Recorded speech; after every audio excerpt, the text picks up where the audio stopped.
25th July world IVF day celebrate చేసుకుంటామండి. ప్రతి సంవత్సరం కూడా ఘనంగా ఇది సెలబ్రేట్ చేసుకోవడానికి రీజన్ ఏంటంటే ఈరోజు Louis brown first IVF baby పుట్టినరోజు అనమాట. సో లూయి బ్రౌన్ పుట్టడానికి ముందు దాదాపుగా ఒక 10 years పాటు ఇద్దరు పయనియర్ సైంటిస్టులు చాలా కష్టపడ్డాక లూయి బ్రౌన్ పుట్టింది. అండ్ ఇప్పుడు అదే ఐవీఎఫ్ ప్రక్రియ ద్వారా ఆల్మోస్ట్ 12 million కపుల్స్కి పిల్లలు పుట్టడం జరిగింది. సో ఇది చాలా ఇంపార్టెంట్ డే అండి మనకి. అండ్ ఐవీఎఫ్ ట్రీట్మెంట్ ద్వారా ఎంతో మంది ఫ్యామిలీస్ కంప్లీట్ అవ్వడం జరుగుతుంది. చాలా మంది జీవితాల్లో సంతోషం నిండడం చూస్తూ ఉన్నాము.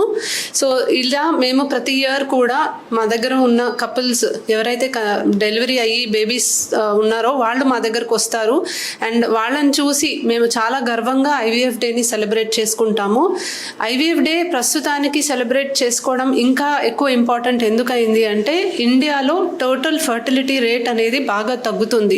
సో రీప్లేస్మెంట్ లెవెల్ కన్నా తక్కువ అయింది. అండ్ ఇలాగే కంటిన్యూ అవుతే మనకి పాపులేషన్ అనేది సస్టైన్ అవ్వదు. సో మనకి యువత అనేది ఉండదు ఫ్యూచర్లో.